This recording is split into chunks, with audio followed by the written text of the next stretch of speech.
Welcome. Hope कि आप ठीक होंगे। पिछली वीडियो में हमने एक्सरसाइज 1.1 कंप्लीट की थी, जिसमें हमने एक्सरसाइज 1.1 में हमने देखा था कि मैट्रिसेस का ऑर्डर क्या होता है।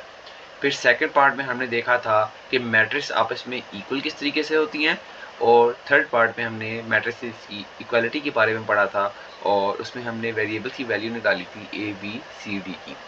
अब एक्सरसाइज 1.2 में हम मैट्रिसेस के कुछ नाम पढ़ेंगे, मैट्रिसेस के कुछ नाम पढ़ेंगे और कैसे पता लगेगा कि इस मैट्रिक्स का क्या नाम है, उसको आइडेंटिफाई करेंगे एक्सरसाइज 1.2 के अंदर। पहला क्वेश्चन है हमारे पास, आइडेंटिफाई द फॉलोइंग मैट्रिसेस। इसके अंदर हमारे पास लिखा हुआ है A इज इक्वल टू 0 0 0 0। अब इस मैट्रिक्स के अंदर आप देखें कि जितनी भी एंट्रीज हैं इस मैट्रिक्स की वो हमारे पास क्या है, जीरो हैं। आपने ये चीज़ याद रखनी है कि जब भी कोई मैट्रिक्स आपको मिले जिसमें हमारे पास उसकी एंट्री सारी एंट्रीज क्या हों, जीरो हों, उस मैट्रिक्स को हम क्या कहते हैं, नल मैट्रिक्स कहते हैं। नीचे ने लिखा हुआ है it's all members all zero या it's all entries are zero, so it's a null matrix. अब इसका सेकंड पार्ट है b इज इक्वल टू 2 3 4। अब आपने एक चीज़ याद रखनी है कि ऐसी मैट्रिक्स जिसके अंदर सिर्फ एक रो हो, सिर्फ एक रो हो। अब हमने ऑर्डर में पढ़ा था कि किस तरीके से रो निकालते हैं और किस तरीके से कॉलम होता है हमारे पास। तो यहाँ पर देखें सिर्फ एक रो है हमारे पास, इसको हम क्या कहेंगे, ये हमारे पास एक रो मैट्रिक्स है। सी पार्ट में मूव करते हैं। सी पार्ट मूव करने देखें, अब हमारे पास लिखा हुआ है 4 0 6। अब हमारे पास ऐसी मैट्रिक्स जिसके अंदर सिर्फ एक कॉलम एग्जिस्ट करे उसे हम क्या कहते हैं, कॉलम मैट्रिक्स। ठीक है। D is equal to 1 0 0 1। D is equal to 1 0 0 1। तो इट्स एन आइडेंटिटी मैट्रिक्स। अब आपने ये चीज़ याद रखनी है कि हमारे पास डायगोनल पोजीशन, अब डायगोनल पोजीशन कौन कौन सी होती हैं, एक ये पोजीशन होती है और एक ये पोजीशन होती है। तो इनको हम क्या कहते हैं, डायगोनल्स कहते हैं।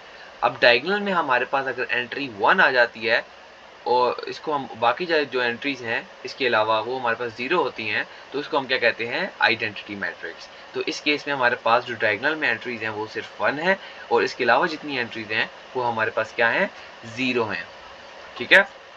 तो ये हमारे पास क्या हो गई, एक identity matrix. Okay, next part move करते हैं। E is equal to 0। अब हमने ऊपर भी यही बात की थी कि हमारे पास ये भी तो एक मैट्रिक्स है, इसके अंदर एक एंट्री है, इसके अंदर एक रो और एक कॉलम एग्जिस्ट कर रहा है, लेकिन एंट्री हमने देखनी है कि एंट्री क्या इसकी जीरो तो नहीं है। अब मैंने ऊपर ऑलरेडी ए पार्ट में मैंने बताया था आपको कि ऐसी मैट्रिक्स जिसके अंदर हमारे पास एंट्रीज क्या हो, जीरो हो, उस मैट्रिक्स को हम क्या कहते हैं, नल मैट्रिक्स कहते हैं। It has only zero, so it's a null matrix. F part में मूव करते हैं जहाँ पर लिखा हुआ है 5 6 7। हमने इसको भी ऊपर डिस्कस किया था। ऐसी मैट्रिक्स जिसके अंदर सिर्फ एक कॉलम एग्जिस्ट करे उसे हम क्या कहते हैं, column matrix.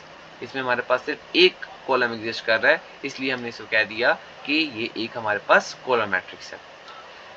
Okay, next question number 2 में हमारे पास लिखा हुआ है आइडेंटिफाई द फॉलोइंग मैट्रिक्स। अब इस मैट्रिक्स के भी आपने नाम बताने हैं। अब आपने एक चीज याद रखनी है, एक मैट्रिक्स होती है रेक्टेंगुलर मैट्रिक्स।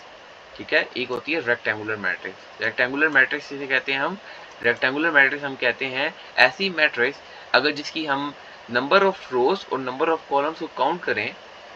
मैं दोबारा बताता हूँ कि ऐसी मैट्रिक्स जिसकी नंबर ऑफ रोज और नंबर ऑफ कॉलम को काउंट करें, अगर उनकी काउंटिंग सेम नहीं होती या इक्वल नहीं होती तो हम उसे कहते हैं रेक्टेंगुलर मैट्रिक्स। तो यहाँ पर हम देखते हैं इस मैट्रिक्स के अंदर कितनी रोज हैं और कितनी कॉलम्स हैं। तो यहाँ पर देखें इस मैट्रिक्स के अंदर हमारे पास 2 रोज एग्जिस्ट कर रही हैं और 3 कॉलम एग्जिस्ट कर रहे हैं। दोनों का नंबर सेम नहीं है। रोज हमारे पास 2 हैं, कॉलम्स हमारे पास 3 हैं। ये दोनों नंबर आपस में सेम नहीं है। अगर जब भी सेम नहीं होंगे तो हम उस मैट्रिक्स को क्या कहेंगे, this is the column matrix. अब यहाँ पर लिखा हुआ भी है कि it's number of rows in columns are not equal, so it's a rectangular matrix. Okay, question number 2 same वही 3 0 1। It has only 1 column, so it's a column matrix. इस मैट्रिक्स के अंदर हमारे पास सिर्फ एक कॉलम एग्जिस्ट कर रहा है जो कि ये है, तो हम इसको कह देंगे क्या कि ये हमारे पास एक कॉलम मैट्रिक्स है। ठीक है। ओके, नेक्स्ट मैट्रिक्स हमारे पास क्या है, 6 -4 3 -2। अब इसकी अगर आप number of rows and number of column count करें तो हमारे पास नंबर ऑफ रोज बनती हैं 2 और नंबर ऑफ कॉलम्स हमारे पास क्या है, वो भी 2 हैं। जब भी हमारे पास number of rows and number of column आपस में सेम इक्वल होंगे तो हम उसे कहेंगे कि ये एक स्क्वायर मैट्रिक्स है। ये चीज आपने याद रखनी, जब इक्वल हो गए तो स्क्वायर मैट्रिक्स और जब इक्वल ना हुए तो rectangular matrix. Okay, next 4 part 1 0 0 1।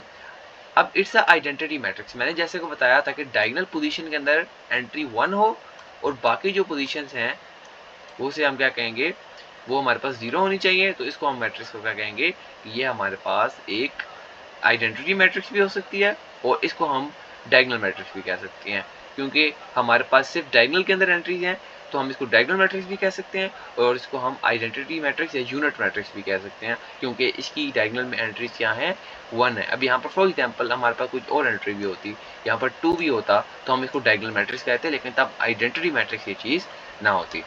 Okay, question number 5 पे हमारे पास क्या लिखा हुआ है कि 1 2 3 4 5 6, इसके अंदर काउंटिंग करें नंबर ऑफ रोज की तो वो बनती है हमारे पास 3 और कॉलम्स की अगर मैं काउंटिंग करूं तो वो बनती है हमारे पास 2। तो मैंने जैसे कि बताया था, ये देखें 3 इज इक्वल टू 2, ये आपस में इक्वल नहीं बन रहे। तो जैसे कि मैंने बताया था कि अगर हमारे पास काउंटिंग इक्वल नहीं बनती तो हम उस मैट्रिक्स को क्या कहेंगे, rectangular matrix. Okay, question number 6 3 10 -1। अच्छा, इट्स अ रो मैट्रिक्स। क्यों? क्योंकि इसके अंदर हमारे पास सिर्फ एक रो एग्जिस्ट कर रही है। ऐसी मैट्रिक्स जिसके अंदर सिर्फ एक रो एग्जिस्ट करे उस मैट्रिक्स को हम क्या कहते हैं कि ये एक रो मैट्रिक्स है। ओके, क्वेश्चन नंबर 7, इस मैट्रिक्स में आप देखें कि हमारे पास सिर्फ एक कॉलम एग्जिस्ट कर रहा है, सिर्फ एक कॉलम एग्जिस्ट कर रहा है, तो इसलिए हम इस मैट्रिक्स को क्या कह देंगे कि ये एक हमारे पास कॉलम मैट्रिक्स है। ठीक है, क्वेश्चन नंबर 8। सो अब इसकी हमने क्या करनी है, नंबर ऑफ रोज और नंबर ऑफ कॉलम काउंट करने हैं। 1 2 3, नंबर ऑफ रोज हमारे पास आ गई 3 और नंबर ऑफ कॉलम्स हमारे पास आ गए 1 2 3। तो नंबर ऑफ कॉलम्स हमारे पास क्या आ गई, 3 आ गई। तो मैंने जैसे कि बताया था, ऐसी मैट्रिक्स जिसके अंदर हमारे पास number of rows and number of columns आप इसमें इक्वल हो जाएं तो उस मैट्रिक्स को हम क्या कहते हैं कि ये एक हमारे पास स्क्वायर मैट्रिक्स है। Okay, question number 9। Here we have all entries zeros 0 0 0 0। तो जैसा कि मैंने बताया था कि ऐसी मैट्रिक्स जिसके अंदर सारी एंट्रीज हमारे पास क्या हो, 0 हो, तो उस मैट्रिक्स को हम क्या कहेंगे कि ये एक नल मैट्रिक्स है, ये एक नल मैट्रिक्स है। ओके, ये आज हमने क्वेश्चन नंबर 2 कर लिया। इंशाल्लाह हम करेंगे कल इंशाल्लाह क्वेश्चन नंबर 3। तब तक के लिए अल्लाह हाफिज़, बाय बाय।